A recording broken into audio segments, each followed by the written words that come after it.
Et salut les killers, je vous retrouve pour cette fin de ligue, les 4 derniers jours à couvrir chez les Natural Killers et chez le clan of Normand. Une fin dont personne ne s'attendait, que ce soit d'un côté comme de l'autre, donc plein de surprises. On commence par les Normands.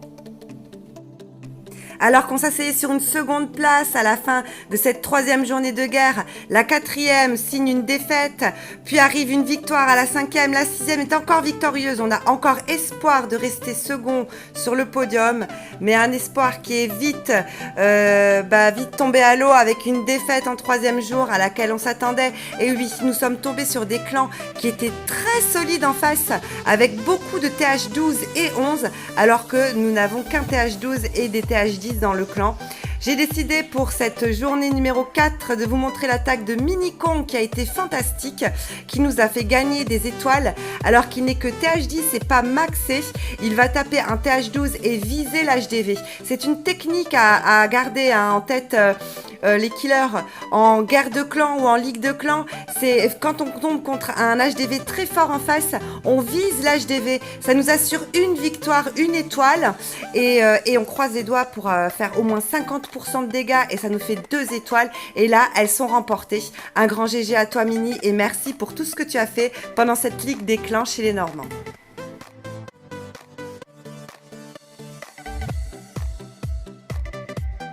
Et on passe au jour 5 qui est une magnifique victoire des Normands.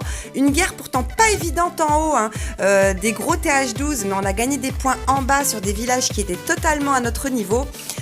Erwan, j'ai décidé de vous montrer son attaque parce qu'il n'ouvre pas avec les casse-briques comme la plupart de nos joueurs. Lui, il ouvre son village avec des séismes. Sur ce type de village, c'est très bien vu finalement parce que regardez au centre, l'HDV a des remparts tout autour, mais il y a un passage. Donc les troupes vont pouvoir largement pénétrer à l'intérieur et donc faire un carnage. Il y a la reine qui va faire le tour avec un golem, vous avez vu, qui tank et l'autre golem qui tank vers le bas et qui protège le reste des troupes. Ça va nous faire un magnifique perf parce qu'elles vont toutes se retrouver de l'autre côté. Un grand GG à toi Erwan et merci pour ces étoiles apportées en ligue, étoiles qui ont été vraiment très très importantes pour nous, malheureusement pas suffisantes pour qu'on puisse monter de ligue à la fin de cette poule.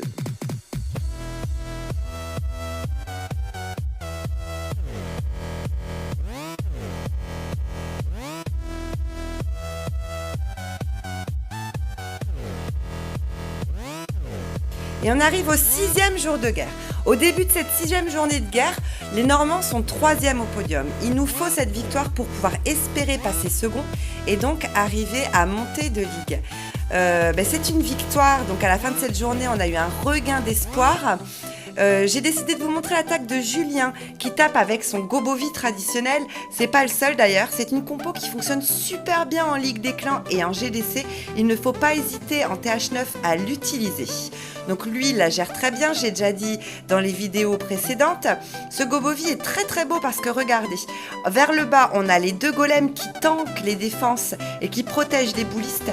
Et les quelques défenses qui restent derrière vont être tuées par la reine et les sorcières qui ont fait un 2e groupe d'attaque sur le village. Ce qui fait qu'au final, ça nous fait un super perf. Un grand GG à toi Julien et merci à toi aussi pour ce que tu as fait pour nous pendant cette ligue.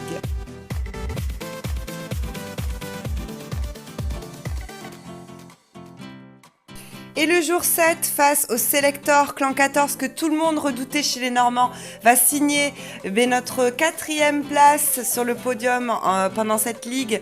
On s'y attendait en voyant le clan en face. Voilà, un TH12 certes, mais beaucoup de TH11.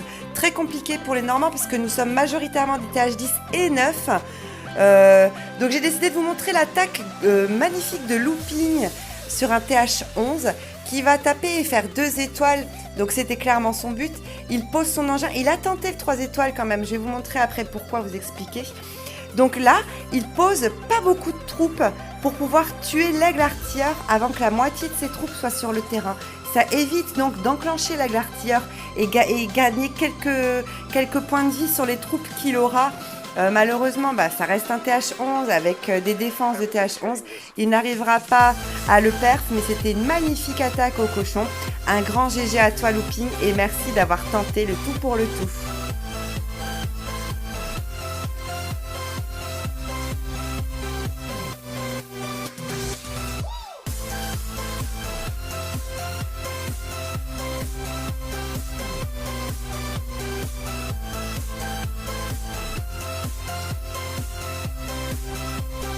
Arrivé à la fin de cette ligue, les Normands se stabilisent, rien de catastrophique, hein.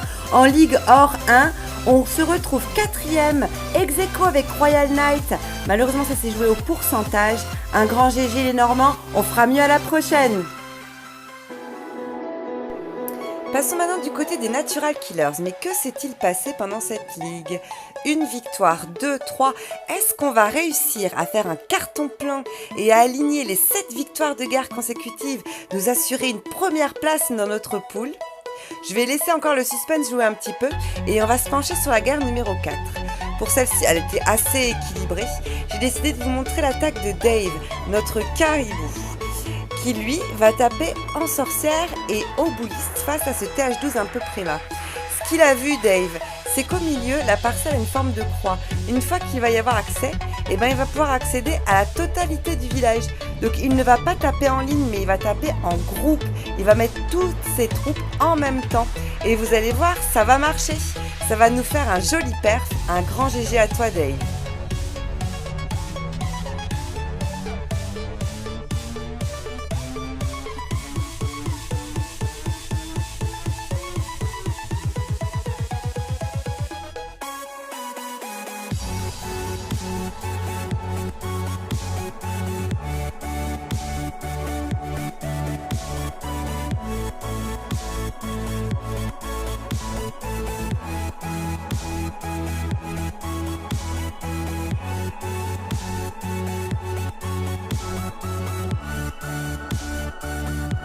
La 5e journée de guerre est victorieuse sans grande surprise finalement, parce que les Redline, un tout jeune compte, un clan numéro 2, et bien en fait c'était que des TH9 et voire moins, des tout petits joueurs. Donc je vous montre l'attaque de notre numéro 1 El Chineo pour vous rendre bien compte du niveau. Donc là c'était leur 1 hein, quand même, un TH9, donc évidemment on va les perf. Ce qui est bien dommage, c'est que Jérém ne va pas taper et donc ça nous fait 3 étoiles en moins. On aurait pu perf map, c'est un petit bémol quand même sur cette ligue des clans.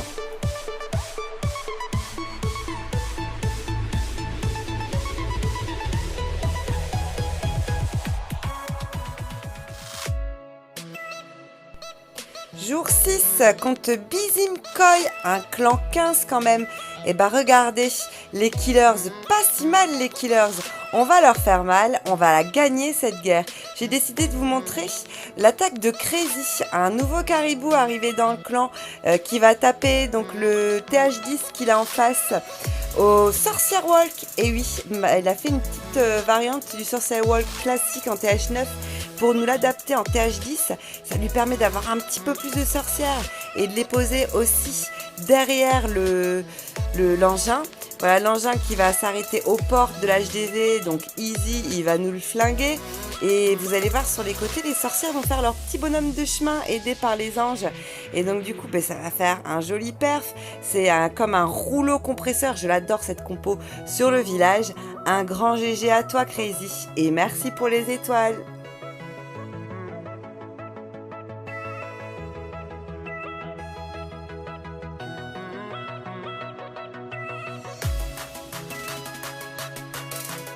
Et toujours sur cette guerre, tant qu'à faire, on va se faire plaisir. Et bien, j'ai ressorti une nouvelle compo de notre pirate qui a lâché les battes pour une compo en électro plus classique. Puis ça fonctionne bien aussi, regardez. Donc il pose ses électros en ligne, l'engin derrière. Il y a des ballons qui vont aider pour dégager les premières défenses. Là, vous allez voir, en fait, c'est des classiques ballons, dragons dans le CDC adverse. Les électros vont n'en faire qu'une bouchée. Et il va nous finir le village uniquement avec ses héros. Vous allez voir ces héros max qui vont faire toute la fin du travail. Un grand GG à toi, pirate!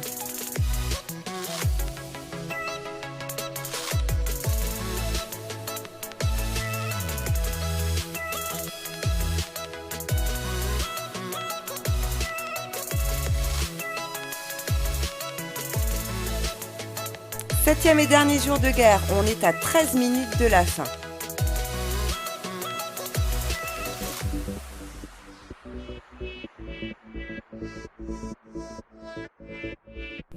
J'ai décidé de commencer avec l'attaque de notre numéro 15 du jour, Harry, qui va taper au boulis sorcière, un Gobovi, et des cochons. Alors le cochon servait en fait à sortir le CDC de l'autre côté, comme ça il a eu le temps, Harry, de se préparer et de voir ce qui en sortait. Voilà, donc magnifique Gobovi, il n'y a pas grand chose à en redire, hein. La HDV qui rentre bien, les boulis derrière pareil, les sorcières vont gérer un côté, un petit groupe de sorcières et de boulis vont gérer l'autre côté. C'est un perf, GG à toi.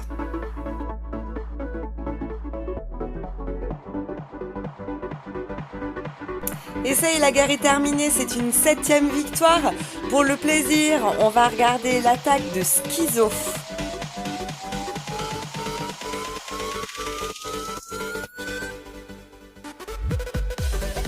Donc une magnifique attaque, il ouvre aux électrodragons pour nettoyer, puis en fait il va balancer golem de glace avec l'engin et les sorcières.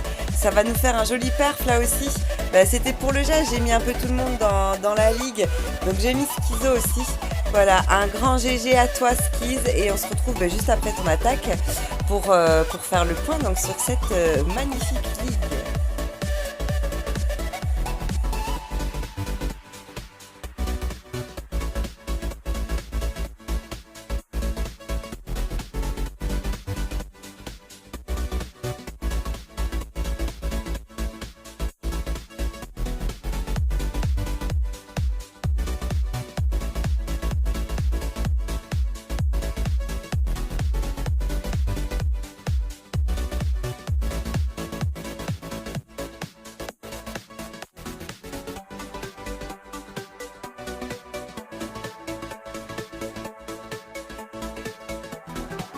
Et ça y est, c'est le traditionnel décompte en cas de victoire. Je le kiffe ce décompte. En plus, ça triche un petit peu. Arrivé à 3 secondes, on le sait.